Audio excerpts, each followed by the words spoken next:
Yay, well, hi everybody, and welcome to my YouTube channel. It's lovely to have you here. And I'm going to do the do. So at the beginning, if you like what you see, do hit subscribe and hit that little bell button so you get notified about any new releases that I've got on the channel. There's always lovely interviews coming up, and I've often got a little surprise for people too. So it's always worth being subscribed and joining my community. And today I've got a fantastic conversation with Serra Wildheart and E.L. Winters about working in a writer's cooperative, which is a new concept to me in the writing space. But if any of you are also actors out there, you'll be familiar with this concept from the acting space. So I'm really excited to kind of delve more into it. But let me tell you a little bit more about my guests. Sarah Tilton, who is writing as Serra Wildheart, is an author whose debut novel is scheduled to release autumn of this year, 2023. And together with her writing group, she founded Scribe Hive Publishing, a cooperative publishing endeavour. Her careers have ranged from tech to wine, until the call to write spoke to her louder than the rest. Serra brings the heart of experience, so success, grief, joy, and picking up the pieces when it all comes crashing down, and then alchemizing it into soul stories. Soul journeys to Peru, France, and throughout the United States have colored her world. And she teaches Reiki, she facilitates healing circles, and she coaches to enrich her life. But mostly, she writes stories from the heart with the hope to touch your soul. And when she's not doing that, she's enjoying cooking, hiking, painting, and hanging out with her dogs and beloved DogDad. And then we have Kim Mullen-Kuhl, who is writing as E.L. Winters. And Elle is a retired surgical nurse who now spends her days in the imaginary worlds and loving every minute of it. She writes under the pseudonym of E.L. Winters, and she lives in Madison, Wisconsin, an energetic college town that is reflected in her stories. And her first book, Myth Matched, an Autumn Grove Tale, is due to be published in August 2023 through Scribe Hive Publishing, the Writers Co-op. Kim is hoping her second book, The Ghostwriter, A Story of the Guild, will be ready to launch for Halloween this year. So looking forward to that. We've not got long to go. I hope it's all going well, Elle. It is. It's going very well. I'm amazed. I mean, the whole journey started like 5 years ago, and I never thought I would get to this point where stories are actually finished and ready to be published. And it's unbelievably thrilling. Yeah, it is, isn't it? Especially that first one. If you've been working towards this for so many years and finally kind of get there, and that feeling of achievement and accomplishment. But it leads me to what my first question will be actually, is how did both of you make that transition from your corporate lives, your professional lives, if you like, into the writing space? So Elle, I might as well start with you. Okay. Well, this whole thing started when I joined NaNoWriMo, which is the National Novel Month, and I actually got 50,000 words down. So it was a great start, but then it kind of died until I joined a writing workshop with Sarah and members of our Scribe Hive. And I finished the book, but again, it languished until we got together and started meeting on Zoom twice a week. And through their encouragement, it's a finished product now. Yay, fantastic. And so is writing something that you'd always done? Well, yes, it is. I mean, I've been telling stories. I used to be the entertainment at slumber parties because I would just tell stories all night long. I love it. And what about you, Sarah? Have you been a lifelong writer as well? I have. I have claimed that. I've always been a lifelong writer. I haven't always written. You know how that goes. Yeah. But one of the great things about this group and joining, we joined a group, we met each other, and discovered that, by supporting each other, we're also holding ourselves accountable and showing up. It's great to have people to show up for. And it's been amazing to watch Kim, like we're all sitting there going, okay, could you just like give us a minute, like to catch up a little bit? She's got 2 books ready to go. We're all like working on the first one, but it's okay. She's our inspiration. Yeah. Every group has to have a star, so I'm just go with that. Well, from what you've told me so far, before we started recording even, it sounds like everybody has a kind of role to play within this. Because so we've got the kind of the fast writer here, the person who is encouraging everybody to keep going, keep writing and do it.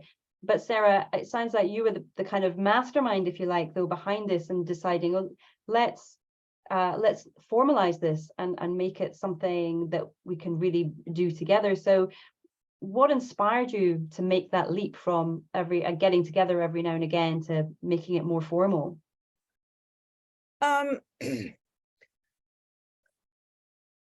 Honestly, sometimes I get inspired through frustration and anger. So we had been a part of something that was leaving us unsettled and not fulfilled. Those are the words I'm going to use. And I was frustrated, and I started to get frustrated about how daunting it felt, and people were feeling discouraged, like, is this even worth it? I mean, maybe I'll never get published, maybe I'll do it. And I was just like, no, like we're gonna do this, like we can do this. And it's one of those instances, at least for me, where I get ideas all the time and I think, oh, that would be great, but I don't necessarily have the pull, the energy or the focus to stay with it, because I'm not doing it with others. And this, I felt like, oh, we can do this, and I know how to help with this part and this part, and let's just do it. Like, and it kept me going. So it gave me a reason to show up and say, okay, yeah, let's come up with a name. We're going to do this, and let's I can get started on the website. And if we pull together and do a bulk pack of ISBNs, then they're a lot cheaper than if you're buying them individually. So let's do that. And if we do that, then you're under this publishing and it's a brand. And, so it gave me reason to keep doing it. And the fact that Kim was writing quickly and getting 2 books basically at the same stage gave me like, okay, Serra, you have deadlines. You got to get with it. It's like, hurry up. So that was fantastic too, because I couldn't procrastinate, a little bit. I think it's part of a writer's DNA to procrastinate somewhat. And you mentioned deadlines there. So I think people don't understand or appreciate how important a deadline is, whether it's one that you give yourself or that you kind of receive from other people, but that can really help spur a person on, I think, and take it more seriously. Did you find that for your own writing, Serra? Absolutely. Yeah. The thing that I credit the first program we were in with is that it helped me hold myself accountable and gave me target dates to shoot for. And, of course, the writer's ego say, oh, it only has to be that much. I'm going to do more. I can do more than that. I'm going to go. But we have to have it by June. I'm going to have it by February. Okay. But the deadlines help so much. And I find that I need external deadlines personally. And it's like needing external motivation to clean the house, right? You go, oh, we're gonna have company. Oh my God, we got to do the real cleaning, like not just the like, oh, it's fine. So having external deadlines is really helpful. So the group is helpful in that context, because we're showing up twice a week and holding each other accountable and saying, how'd you do? Well, what could you do? How can we help you do more? No, I'm just kidding. And occasionally, occasionally Elle will she says, now you guys have 30 minutes a day. I know you can find 30 minutes a day. I get my grandma finger out. Girls. So Elle, it sounds like unlike Sarah, and I have to admit myself, you're very good at giving yourself a deadline and holding yourself accountable. And if you say, I'm going to do it, you'll do it. Just in the past, honestly, just in the past year, I made myself, because I'm retired, so that affords me a luxury other people don't have. But I sit myself down in my chair at 10 o'clock and I write until 2 or 3 o'clock. Sometimes it is longer, and my husband has to knock on the door and say, you have to eat. You know, though, I've spoken to other people who are retired, and they say that's one of the reasons they don't get things done, is because they, to themselves, they're saying, oh, I've got all day. I don't have anywhere to be. I don't have anything to do. I've got all day. And so then another day passes, another day passes. So I think it's kudos to you that you do use the time you've got to do the thing that you love doing, even though at times it can be hard and challenging and all the rest of it. But yeah, you do it, and then you're motivating your team members as well to We set goals we meet on Saturdays and Wednesdays, and we set goals for those days in between, and that really helps us stay on track. I think it better.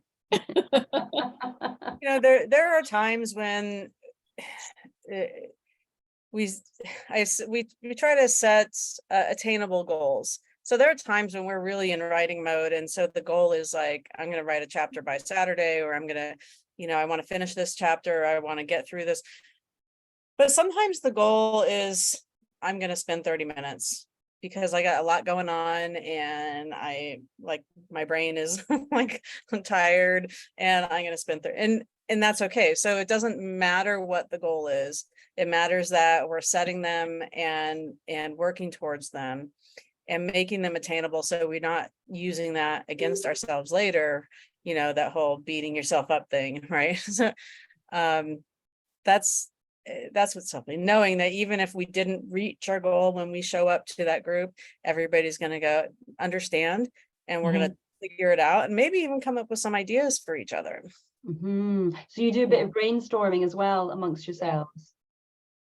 Yeah, and have you found that helpful? I was going to say the writing part is the easy part. It's everything that comes after the writing part that was so daunting for me, that I was the one that was ready to just say, forget it, I'll just keep my stories to myself. And Sarah's like, oh, no. We're gonna get this published, and this is what we have to do. And she organized all of us into things that we have to get done, the synopsis, blurb, and the bios. All that is because Sarah did that to us. So she send lists. She really is the mastermind behind the whole publishing thing, and without her, I know at least my stories would never be out in public. So because it's, from what you're saying, it's really clear the benefits of being part of this co-op are, in terms of the writing side, yes, you've got each other there for accountability, there's the brainstorming, there's the emotional support that goes along with that, and that you can find in a small writing group. But what I'm hearing from you, though, is that what differentiates just being a writing group, not just, but being a writing group to being a cooperative, is that next step, is the publishing and the marketing step, and bringing that to the forefront. I'm going through a sort of quite a steep learning curve myself about launching. Yes, I've published several books, but I've always been very reticent about making a big splash about it. It's felt very, very daunting to me to do that. And so this is the next step in my writing career, is kind of learning about that. So how do you do that? I mean, Sarah, are you the kind of marketing branding person who literally, as Elle says, tells them what to do and when, or is it a more collaborative than Elle is letting on? Well, it's a combination. We have a couple of members who have published before. One of them self-published, and the other one published through a different publisher, but wasn't feeling great about all of it. So when we came together and really, at first we came together just as a writing group, and then it evolved. And I've had some experience with web design, and I've had some experience with project management, and I think that's what's coming in, is like, okay, so what are our steps? What do we have to do? And I honestly, I remember talking to Elle a year ago, I guess. I mean, I don't even know when it was. And I was frustrated for her because she was like, I don't even know if this is worth it. And I'm thinking, yes, your story is beautiful. You don't ever say you're not a writer. You have, you know. So I really feel that if we hadn't have done this, you know, Elle probably would have done queries to agents and gone that route, which could take a long time. And so, and that would be fine, but I think her stuff would get published regardless. Like eventually she would be out there. It just might not be out there as quickly, you know. And part of this was looking at goal. What's your goal? Is the goal to be out there? Is the goal to be, you know, so where is that? And that helped decide too, do you want to go traditional publishing or do you want to do this? And I basically, for the last 2 years, have been trying to learn and absorb everything that we can about how to launch. And honestly, we still don't know anything. Like you read and you listen to people's and you go to do the classes and all of that, and you still don't really know anything until you do it. So we're doing it and we're learning, and the first couple might be bumpy, you know. But Elle is brave and is going out there and saying, okay, I'm first. And I'm like, okay, I'm gonna do my best, you know. I hope it works. Because we're not going to be perfect at it, but we're just doing the best we can. Getting the website set up, creating, we're actually going to have a sign-up sheet to be part of our ARC readers and part of our launch team, so that we have a gallery of them instead of each individual author trying to find people to read. And oh, would you mind sharing about my book, you know? And what people are saying, yeah, I'll do that, and they'll just be it for all of them. And looking all the avenues, trying to find all the ways to support each launch in each book. And the idea of the cooperative was not just to help each other self-publish, but to create a brand, to feel that it belongs to something, and it's not just the individual author, you know, because there's so much out there. There's so many people out there, and there's some amazing books that are self-published, and then there's some that maybe aren't as amazing. And the idea is that, look, we're doing everything. We're paying editors. We're getting all of the co-op's not, we're individually paying our editors, but we're supporting each other through it, and we're making as good a product as we can from our hearts. And we want it to be a part of a brand, part of something that people go, ooh. So the brand will have a backlist before our authors have backlists. And that gives something, and they're all, you know, we write slightly different genres, but they're all related and they're all interconnected and, you know, positive, fun stuff. So if we have a YA author who's brilliant, she has a book out there already, The Goddess and the Bee, and her stuff, like, if my reader isn't your reader, my reader knows people who are and will buy it as a gift, right? So it's it's all interconnected. And we're going to have shared lists, which helps me a lot because I am not tech savvy at all. So we're going to have a shared blog, and we're going to have shared email lists, and it's going to make life so much easier for each of us as individual authors to actually have time to sit down and write our stories instead of spending half of our time or more on marketing and email blasts and things like that. This will be all in one compact group. So instead of a reader getting 8 emails from 8 different authors, they're going to with links to all of our stuff. It's Mhm. going to make things convenient for us as authors and for our readers, I think. Yeah, I love this cohesive feel that you're bringing to it all. Just, and it sounds so much fun as well for you as individuals to be part of that together. Sarah, I just wanted to go back to something that you said about, you know, Thrive Hive is just, Scribe Hive is just starting out, learning as we go. And you said, you know, everything's not going to be perfect, but it's getting started, and then you can iterate things as you go and tweak things and improve things as you go. And I just wanted to highlight that for our listeners, because I have met a number of authors who get, just like you, I think, Elle, the thought of doing the marketing, the thought of doing the publishing is so scary and terrifying that it just puts them off altogether and really gets people quite worked up and quite upset about it, because they think this is the thing that could stop them achieving something that they really want to do.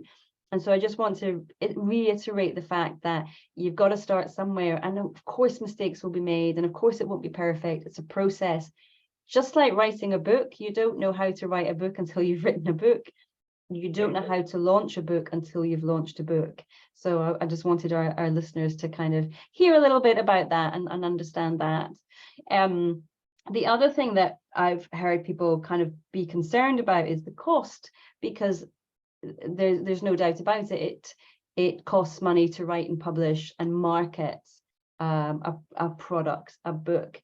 And before we started recording, that was something that came up, to say that there are some things that you're able to have shared costs on that just helps make it a lot easier. And as I was just looking at ISBN numbers the day before yesterday and seeing how expensive they are, you mentioned that that is something that you're able to share cost on. So I guess that's another benefit of being part of a cooperative. Absolutely. We're sharing costs on the ISBNs, we're sharing costs on the website and all that entails. We're sharing costs on other expenses that are related to putting the marketing and putting it out there. And we will share expenses on creating the, you know, when we go to conferences, creating the bookmarks or whatever we're going to create, we'll share that cost. And so it will create something that doesn't just promote one book, but promotes more than, you know, all of our books, or you know, maybe 1 or 2 on the card, but sends people to the site. So from the site, they can see everything. Mm-hmm. And it's big, because does it cost money to write a book? Well, no, it doesn't cost money to write the book. But to get that book to the stage of publishing, you know, I mean, in college, I only wrote 1 draft of stuff, but honestly, if you read my first draft of this book, people would be like, okay, that's cute. You know, like, well, you keep trying. All right. You know, bless you. Oh, yeah. So it takes investment, a lot of investment to build your craft too. I mean, especially I had a lot of different careers, and I'm at the point where I don't want to do that anymore. I just want to write. Honestly, in 2020, when everything shut down and my landlord sold the condo, and I'm like, I'm just going to do a road trip. I don't want to get stuck in another lease and whatever. I'm going to go on the road and figure, you know, do stuff. And I was hiking in amazing places in Zion, in National Park, and the North Rim of the Grand Canyon. And this book came to me, and I'm like, huh, I wonder what that is. So I'm like hearing dialogue and going, what is that about? Who's talking? Now I want to clarify, not literally hearing it, but you know, in your head. I didn't think anybody was there. And I started writing it, and then I said, okay, how do I support myself in that? Right? Like, how do I support myself in writing it? Because I've started writing books before, but I never finished them because I was working 50 hours a week or 60 hours a week, and I was tired or I get, a little ADD, I get like all over the place. And so I joined that first program. So I'll be forever grateful for the first program that kept me showing up for the first 6 months and allowed me to meet these other amazing people. So for all that it was that, and it was perfect. So yeah, that kept me showing up, and it gave me a container in which to work. And then, but there's expense there. And then it was like, okay, now what do I do? How do I support this? How do I make it better? How do I, and the writing process is learning to just, to discern. We had an editor that wasn't right. They kept it for 3 months. They sent it back, and it was basically proofreading, like no story development stuff, no like no true copy editing, nothing. And we're going, what? That's not right. that's I don't think that was what that was supposed to be. And learning to say, okay, no, that wasn't right. I'm not using this person again. I have to find something better for my work, and be willing to do that. Yeah. And that's part of our group too, is we share resources. When we find a good editor, which aren't always easy to come by, we share that, and we share the cover artists and everything. And it saves us a lot of time and a lot of money, because we're not investing in an editor that's not doing their job. Yeah, because I noticed on your website, one of your sort of questions, one of your bullet points is why self-publish when you can be part of a hive. And I think you're exemplifying here for all of us why being part of a hive can be so valuable. Not just the emotional support, the deadlines, but the resources support, financial support, just to help keep things ticking along. The technical support as well is always so important. So I wondered, for each of you, what's been the most fun element, most enjoyable element of being a part of the hive?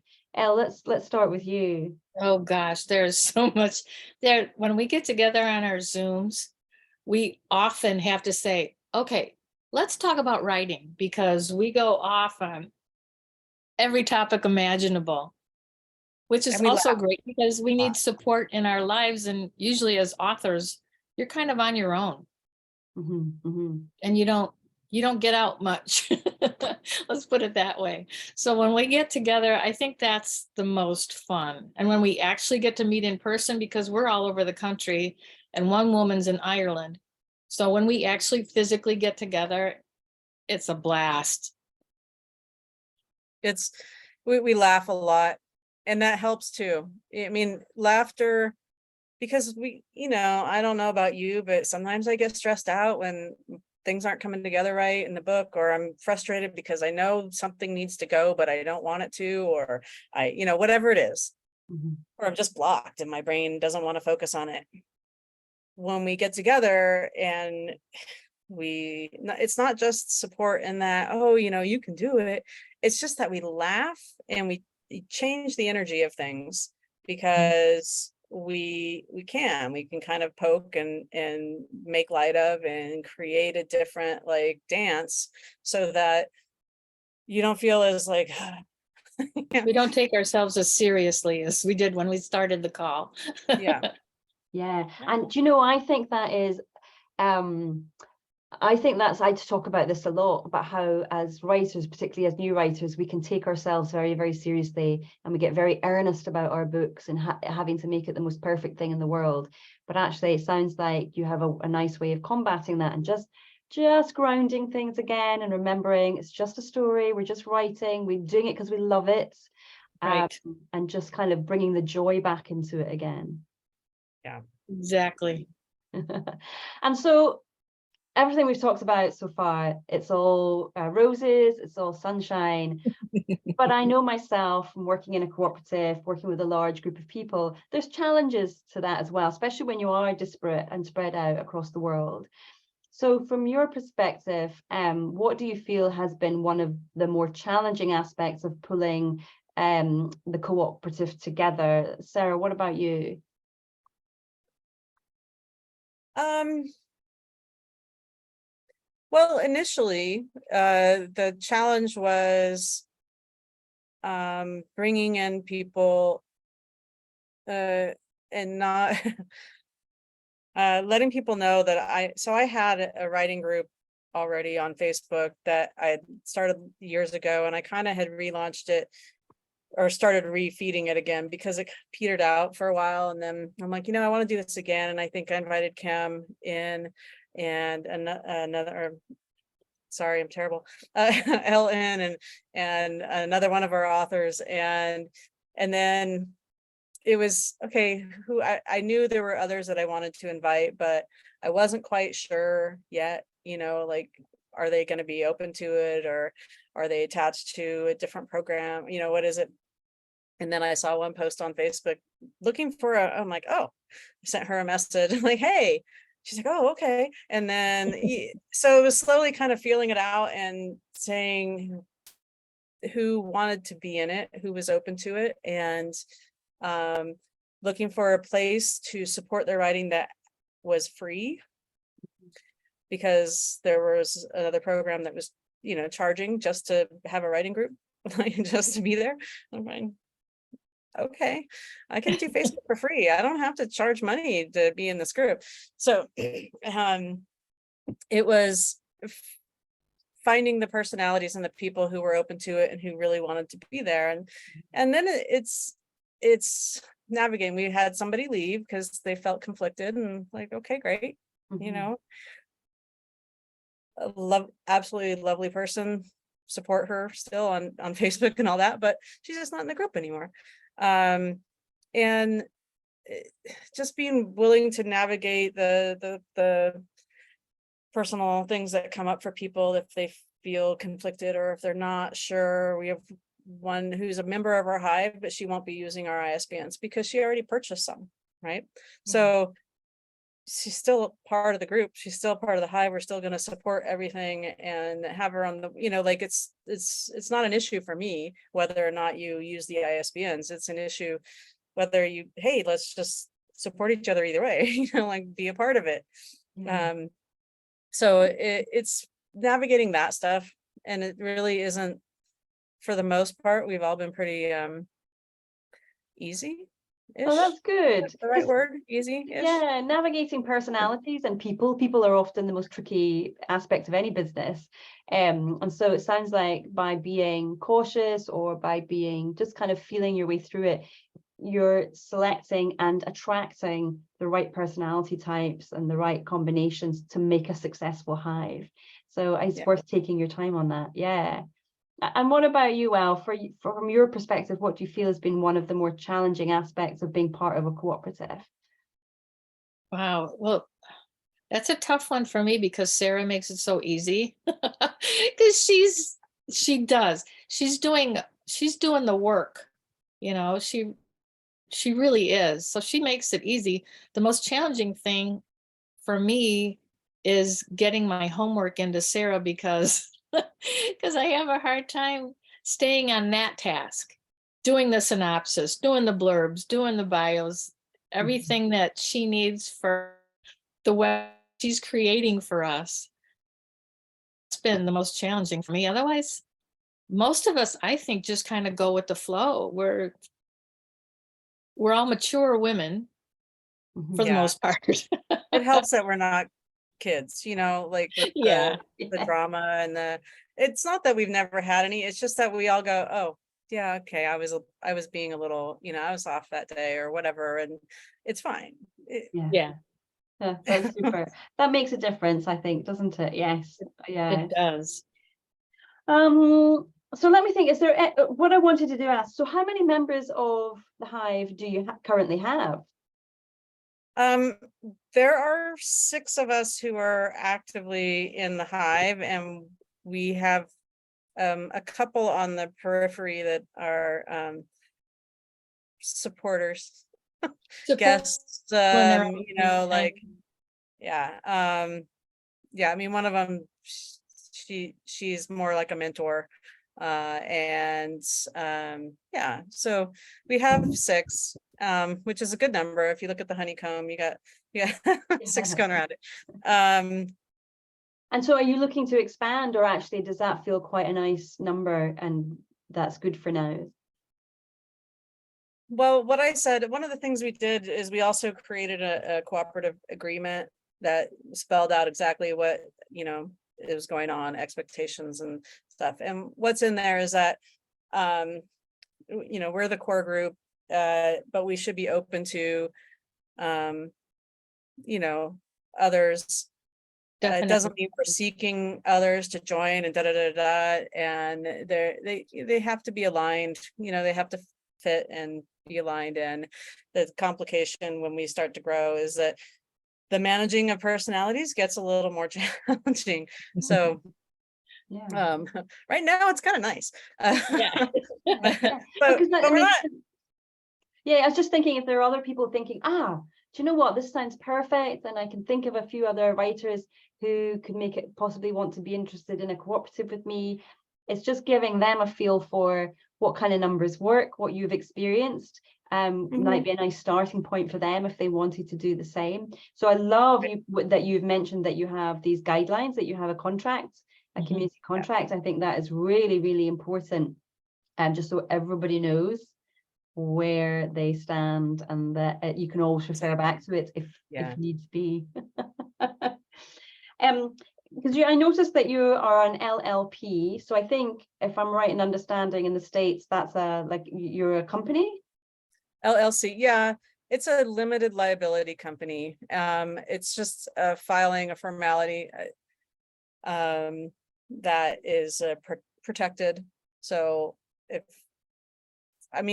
seems unlikely in this particular business, since we're such a small group, that there would ever be an issue, but it's just a layer of protection for me and the group from anybody who says, oh, we're gonna, you did this to me. I don't know. Well, I think that is legal important. Protection. Absolutely. I think it's important, because although you're kind of thinking, oh, maybe I'm overreacting there, maybe we don't need it, we're just a small group of 6, you don't yet know where it's going to take you and what's going to happen in the future. And it's so much better to be prepared and just think ahead, and then not have to worry about it afterwards. And you've got peace of mind there. So again, just something for anyone else who's listening to just have a think about, and whether that might be the right step for them too, if they go ahead and do this.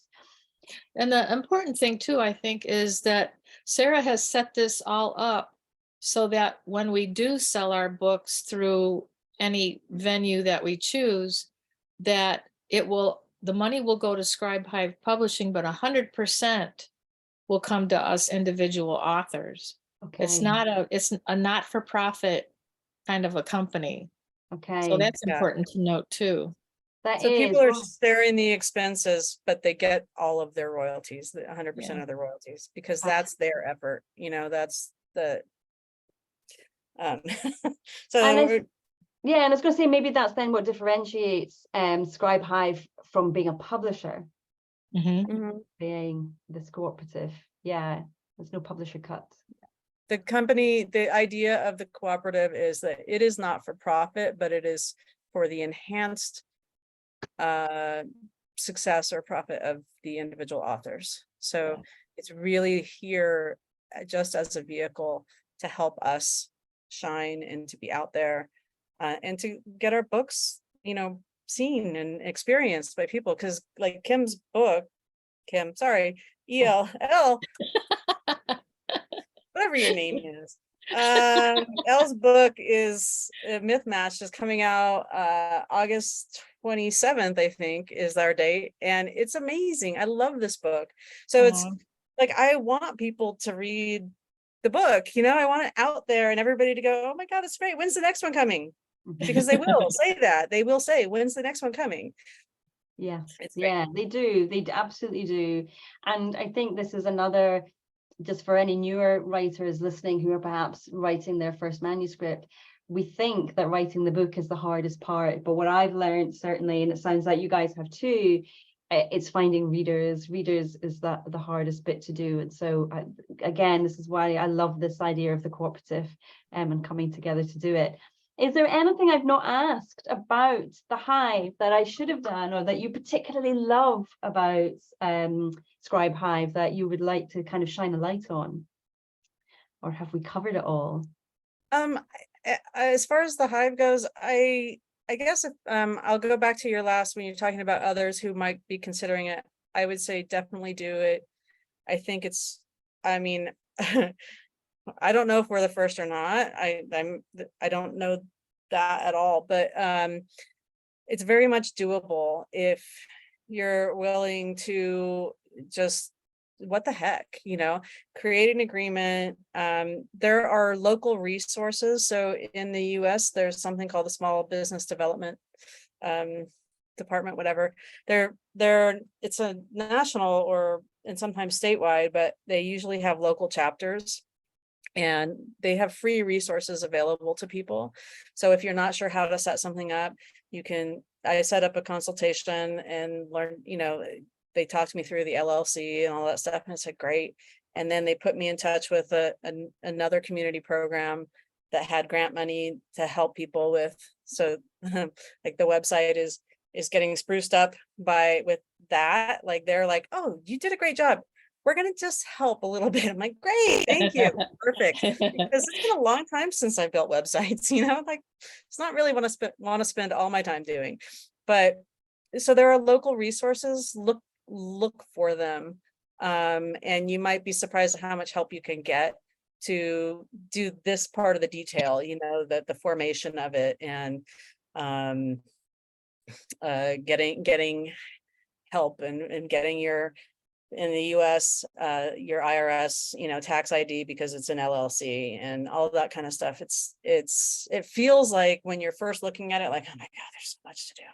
Maybe I'll just, try to get an agent or something. And then you go, it's not really that much. It just one step at a time. But there are resources to help.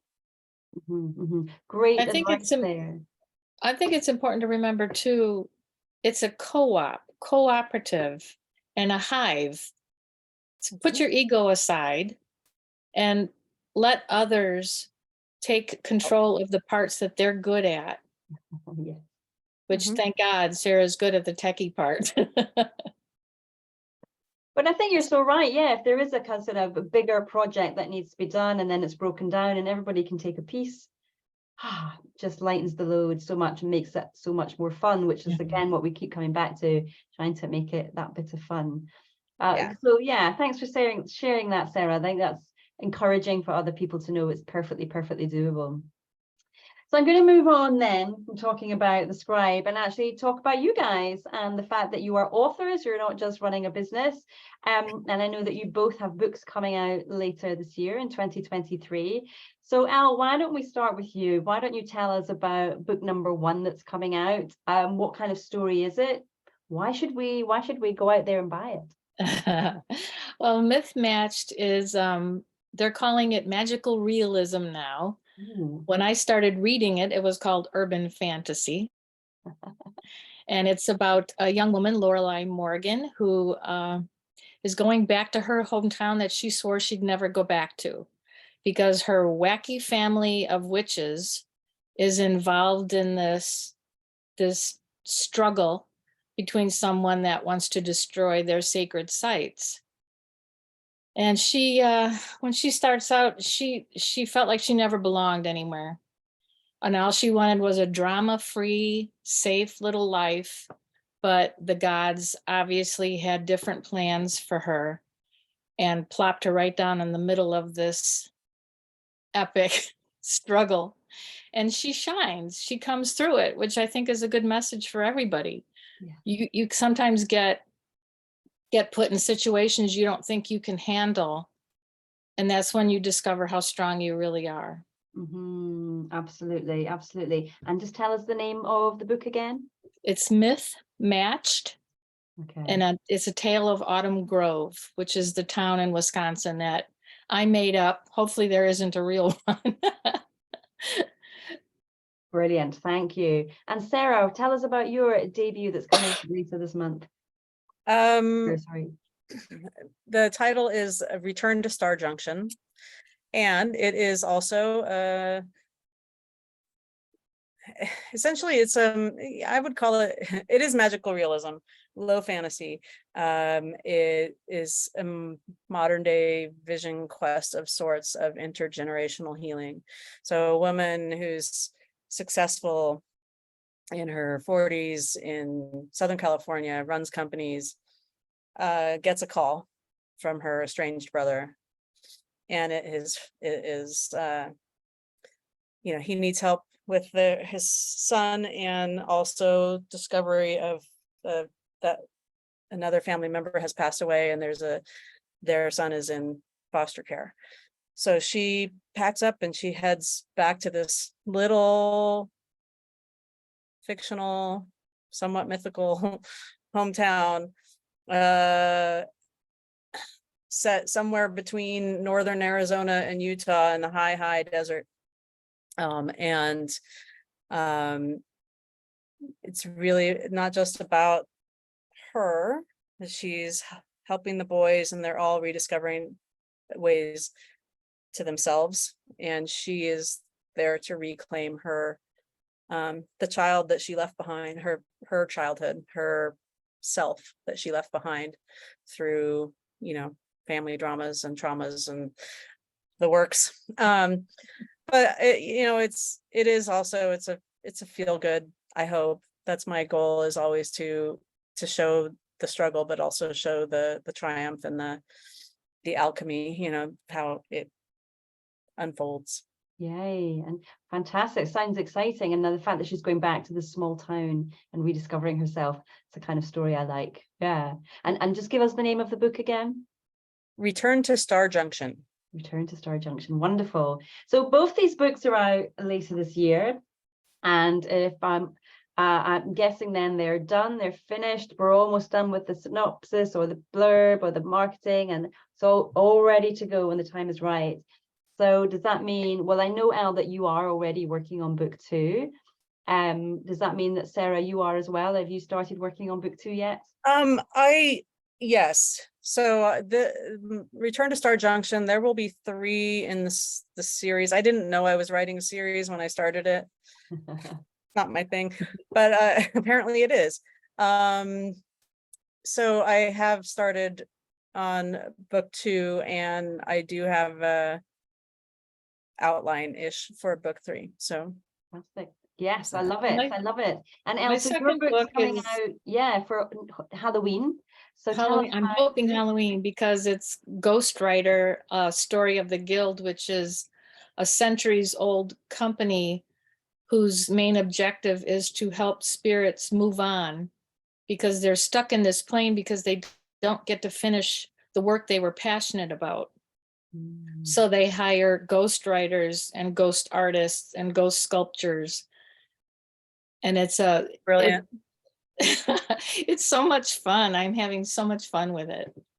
And I'm sure there's a lot of writers listening who are going, yep, I don't want to get stuck in purgatory because I haven't finished what I'm passionate about. Finish it. Yeah. Love it. Love it. Well, it's been a joy talking to you. We are just about at the top of the hour at my side. So before we do say goodbye, please let us know, where can listeners find out more about Scribe Hive? Sarah. Well, scribehivepublishing.com is our website, and it will have all of the information about the books, as well as the authors and others coming. We have there will be other books coming this year also from other authors. Alva Cronin is re-releasing her book, The Bridge of Now, which is brilliant. And well, I'm not going to announce the other one because we haven't set a date yet, so I'll wait until that one happens. But so hopefully by the end of the year, if all things go as scheduled, we'll have 4 books out this year by the end of the year, which will be really exciting. Really amazing. Oh, it will be, because when did you start? When did you create Scribe Hive? Well, we started meeting as a group, I would say about a year ago, but we really decided to form into this Publishing Cooperative, I don't know, 6 months ago. So Yeah, about that, I think. amazing. Yeah. Isn't it? That Yeah. just shows how cohesive it is, how everybody's coming together, and the finger wagging is working. That is Yes, Elle is great at that finger wagging.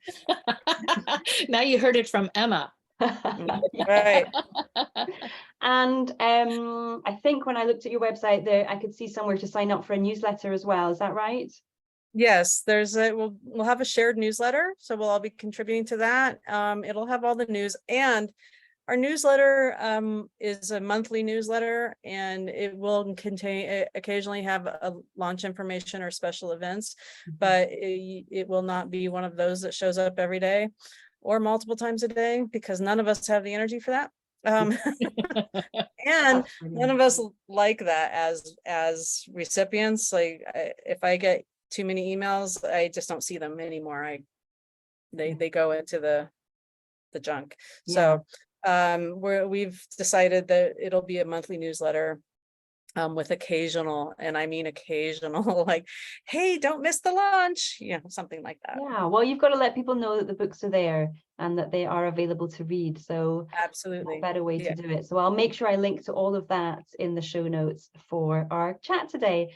So both of you, Sarah, Elle, thank you so much for your time today. I've loved learning about Scribe Hive, and I wish you all the best with your new launches. Thank you so much. Thank you.